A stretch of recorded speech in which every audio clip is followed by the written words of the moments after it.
All right, we got the Commish Radio Show back again. You know, Jesse Taylor's going to be having his own radio show coming up very soon. And as you guys could have seen earlier from Facebook Live, if you're listening to us on fbrin.us, you don't see that. But if you're catching us on the simulcast on Facebook Live, you would have seen Jesse walking through like, bruh, man, from the fifth floor, moving stuff around, man. So, you know, Jesse's show, the Uncle T's Neighborhood, is going to be coming up soon, so stay tuned for that, in which the brother's going to be, you know, just a regular brother from the hood, you know, just talking about things that's going on in the community. So shout out to Jesse Taylor. You got a little bit of his debut of him earlier today. So I want to go ahead and spend also a shout out to the people who are listening to us over at Communication Workers of America Local 6215. We got the we got the president, vice president, David Marshall. I don't know the titles, man. Forgive me for the titles. Hey, man, I'm not on the clock right now, so hey, man, this is my show, so I'm dealing with what I'm dealing with right now. So we like to go ahead and thank all of those people. Doug Johnson's listening in. You know, he still got that New York accent going on. But what we're talking about in America, what we're talking about in America today is good education. Education. And I have today with me Mr. David King, who is here on our radio show, on the Commish Radio Show. I would like to welcome and thank you for coming on the show. It's good to be here with you, brother. All right, good to be here and be seen with you, man. I mean, I've known your family for quite some time, man. You know, speak up to the mic and everything. Yeah, we go back a ways. Yeah, we go back. We, you know, myself and your brother, you know, went to one of the greatest schools known to mankind. That's right. B. Carter High School. So, you know, I know your family's done a lot of good work in Dallas. Could you tell us who you are and a little bit about your family? Well, you know, my mother taught at David W. Carter at that same time, but for many years after that, before becoming a principal in the district. You know, What's her name? Gloria G. King. Gloria G. King. That's correct. That's correct. So shout out to my mama. You know, my father was an attorney who worked for the Civil Rights Department, Department of Education. Prior to that, he fought the fight in Houston and other parts of Texas. What was his name? Hamer R. King. To desegregate the movie theaters, restaurants, etc.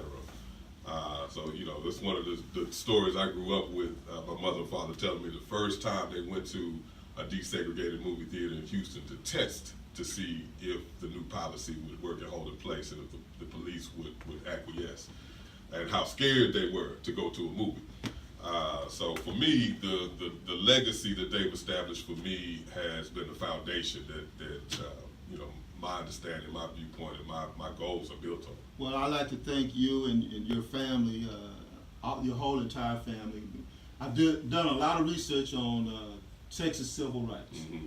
And one day there was this documentary, so I'm researching, and it has your father in it, you know, and I'm saying, wow. And, you know, people, we just got to realize what's going on and what's happening here in Dallas and in Houston, that we still have giants who walk amongst us, and we still have their offspring, and you're part of it, you know, because, you know, you were firsthand knowledge of this history that now kids now, young people now, are reading about right now. You know, we talk about desegregating Houston, Texas. That's not a joke, folks. And we're going to talk about education in a minute, because education is what this is about. Because I was studying and researching the history of the Houston school district and the segregation of it. Houston was one of the most segregated cities in the United States of America. That's right. And if you take a look at it, Houston right now is the fourth largest city in the United States of America. And this man's family have to segregate it. That ain't no joke. Well, that's no joke. You know, and it, like I say, it establishes a foundation so that you know your life is not just about existing, but you're here for a purpose. And that was just shown through action, through deeds, and through instruction with our family. So it just goes without question. It goes without saying that's what was expected. You know, when I say they were they used to talk about how they were afraid to go to that movie theater. They were afraid for their life. It was not just, oh, well, I hope we don't get arrested. you know, they were taking steps to ensure that we all had rights and access, that the laws of the land would no longer restrict our people, and that we would be able to accomplish anything, open any door without legality being in the way. That was their battle. And we talk all the time. My father used to tell me all the time, we fought that fight. Now it's time for a different fight for your generation. Now it's time to build, because we've taken away those barriers that prevented you from doing it in the past, that prevented us from doing that. Now you're able to come together and build that economic power, build that sense of community, and that's what our job is today. So that's how I look at it. That's how I look at where our life is. You know, occupation is one thing, but the job of being a human being in this planet is a whole other thing, and that's got to take precedence. Now, why are you running for school board? Well, you know, I was raised in DISD. Like I said, my mother was a DISD teacher, principal. What was she principal at? She was principal at Macmillan, and she was right. Matter of fact, she was principal at 2 locations. Macmillan was at Nolan Estes. She was also principal at a school right over off of Spur 408. And she continued that work until she retired. Of course, I grew up in DISD. I went to T.G. Terry. I went to Spence, went to the Talented Gifted program there, went to Griner, went on to Ars Magna, went to Carter. So I'm a product of DISD schools. And I have children in the district. As you know, I've got 8 children. 8 children? 8 children. 4 of them, I'm proud to say, have graduated from DISD schools and gone on to their various studies and professions. My oldest daughter is studying medicine right now. She's actually going to Atlanta to finish her studies there. My second daughter graduated with honors from UNT in Denton. She's looking to go into her master's program now. My third daughter is starting her own business. She went to school in New Jersey. My first son, is at Rice University right now. He's a sophomore there. So I'm very proud of them. You haven't left out any kids yet, have you? I still got. I went to Carter, you know, and I wasn't good at math, so I'm like going like, I hope you don't miss something. Oh no, that's just the intermission. Okay. We gotta take a break in that list. But no, my second son is a sophomore now at Science and Engineering in Townsville. He is doing extremely well there. He went to Barack Obama prior to that. My fourth daughter, Itana, is a freshman at the same school at Science and Engineering. And my son, Assad, is at Barack Obama currently. He just started there at 6th grade. My daughter, Jasira, is at William Brown Miller, which is our neighborhood school, which I love. They do an excellent job over there. Why William Brown Miller? Well, you know, we made the decision to put them there. We always, you know, with our children, when we make decisions as to where they go, we do it based upon who their teachers are going to be, who their principals are going to be. That's how we assess the experience that they're going to have. As children don't have a pause button. You can't put them on hold while you get your act together. So we have to ensure that their pathway doesn't have any obstacles in it, but has instructors that are going to propel them forward and challenge them. So when we, you know, we're seeing certain problems with their experience at the school that we're at. They was at John L. Bryan. And there were changes that occurred there, especially with the changes with certain superintendents and policies, etc. I won't go into detail with that, but we found that we had to make the choice to move. When we looked at William Brown Miller, we looked at the principal, who was an excellent principal there at the time. We looked at the teaching staff. They had some excellent teachers over there, and they have a strong focus on providing access to extracurricular activities and exposing their children. So we felt that that was a good fit for them right there in the neighborhood where they can grow with other children that are right around them, but that they were getting that instruction and attention that they needed. And so we made that move, and it's been a good choice. You know, that being a good choice, and the reason why I asked specifically about William Brown Miller is I went to William Brown Miller as well many years ago. And one of the things that I've noticed when you are involved in the school district, I ran for school board in Arlington, and because of the fact I had children in the Arlington school district, that made me more attentive to the needs. Oh, yeah. So what would you do different from the people that have already been in office and the colleagues you hope to sit next to? But what would you do different to add to the school district? Well, I tell you, there are a couple of things. When we talk about what my focus is on my platform, it's three things that I'm focused on. It's student success, it's educator effectiveness, and it's equity in education. So for me, that's one critical thing when you're talking about what I will do, I tend to do much differently. Not to say that previous trustees haven't focused heavily on the issue of racial equity, but there's a different course of action that we must take now based on where we are. You know, we know the historic disparities that have been created by the discrimination that is just embedded in the city's history. We know the results of that. And we have to embark upon a pathway that fills those gaps and resolves those problems. And that means that when we make decisions at a district level, at a board level, we have to look at those decisions through the lens of equity. We have to know when we're spending bond money, fixing schools, based upon the historic disparities, based upon the impact of those disparities on our children, which we see in the educational gaps that exist, are we making the proper decision as to the allotment of that money? Should we focus this on this school here that hadn't got attention in the last 30 years versus a school that needs some help, but they just got renovated 5 years ago, or their community is affluent and they donate heavily to the school, whereas this school doesn't have the access to that. So there's issues with, when we talk about equity, we're talking about campus funding, we're talking about quality teacher distribution, which is extremely key.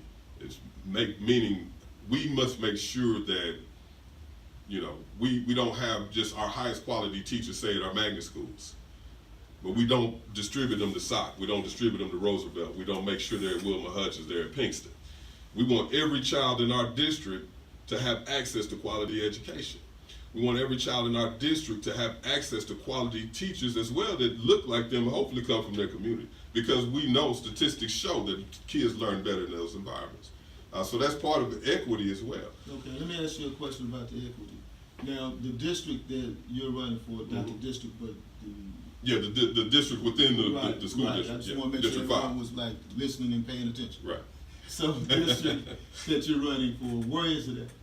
Well, my district is a spread out district, and it covers a wide range. Every politician come in and say that. Yeah, They could be down the street and they say, my district is far. How far your district go?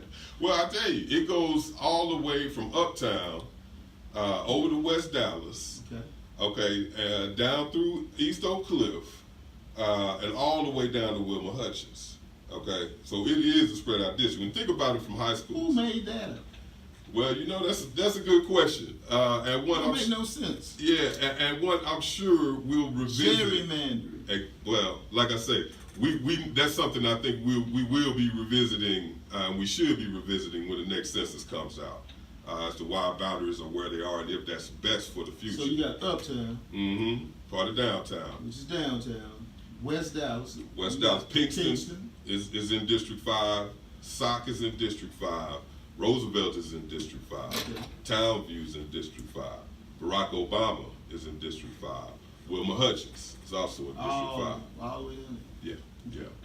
Yeah. So there are. So how can you equity in the district? How can you do that? I mean, it's you Uptown and Wilma Hutchins is like not only miles away, but they're worlds away. Mm-hmm. That's right. But you know, when we talk about making those assessments based on an equity perspective, that's what it displays.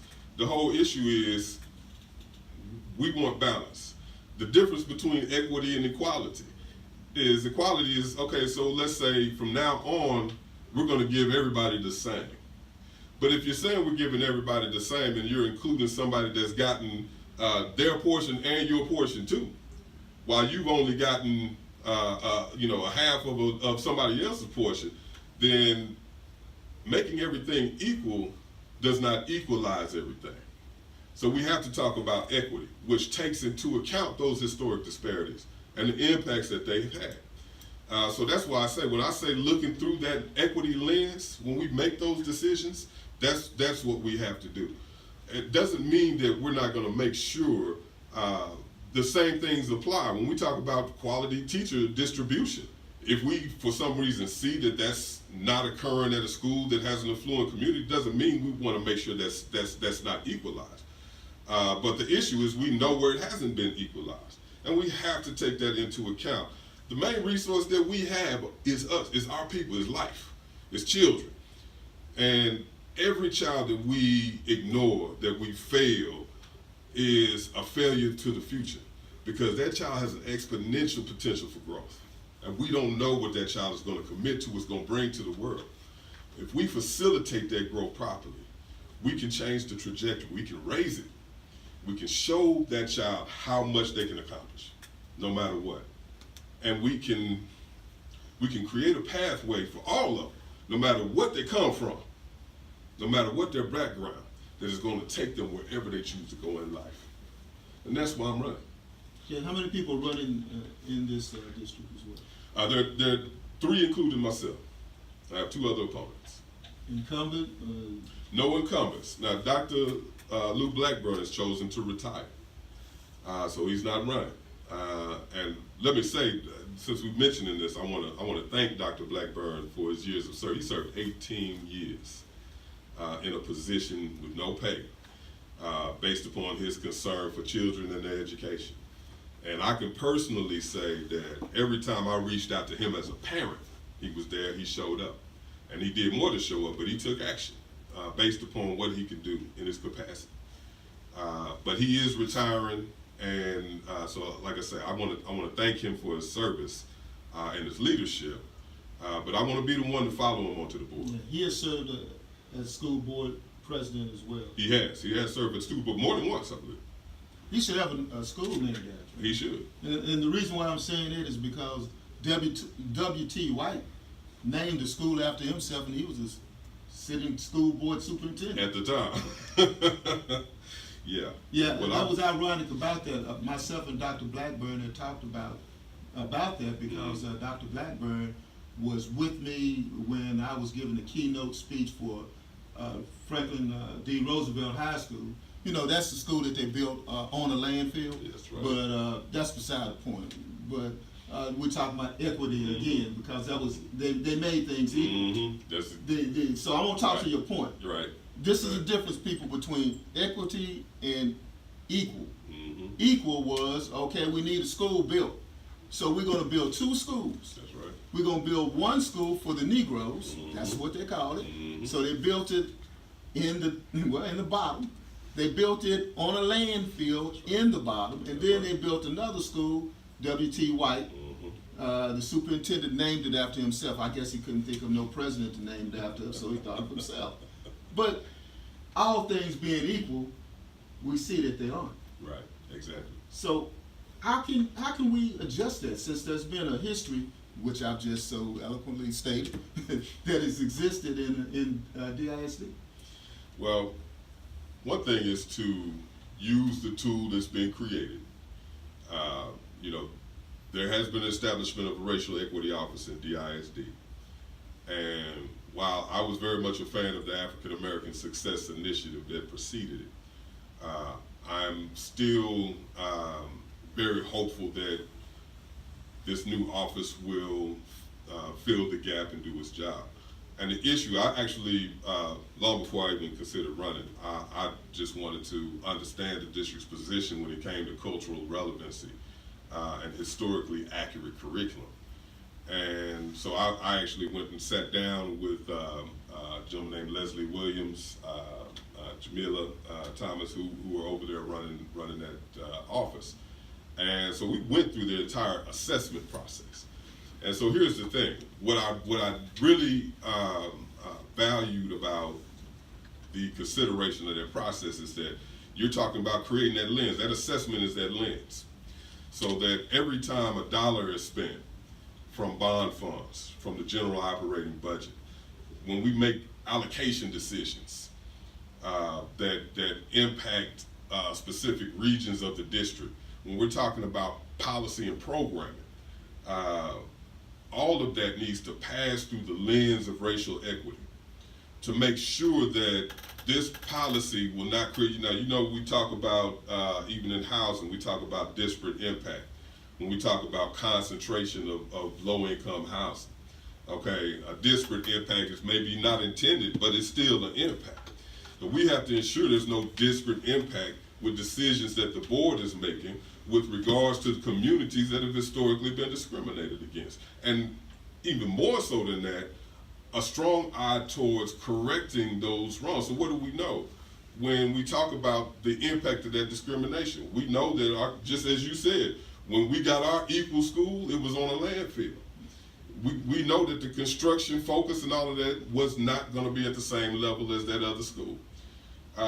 So when we look at utilization of bond funds, when we look at where schools need to be repaired, where facilities need to be added, that equity lens needs to be there to say, hey, look, these guys have been ignored for decades. Not just, oh, they didn't have something for the last school year.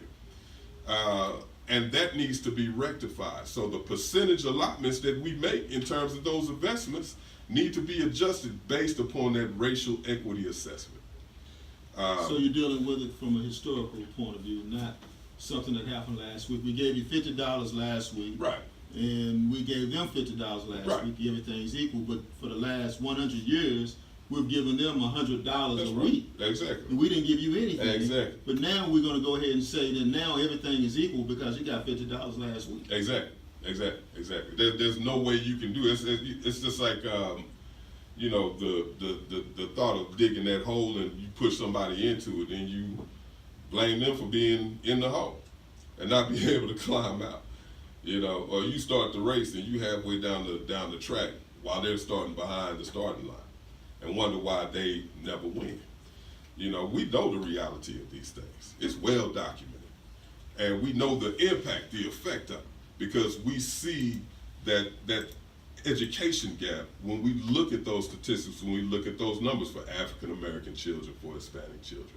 We can directly relate it, proportionally relate it to the discrimination that has occurred historically in their communities that not only impacted them, but their parents, their forebears. And so we have to resolve that, turn that corner once and for all. Okay, let me turn the corner here, so to Sure. speak. Turning the corner, this time is neighborhoods.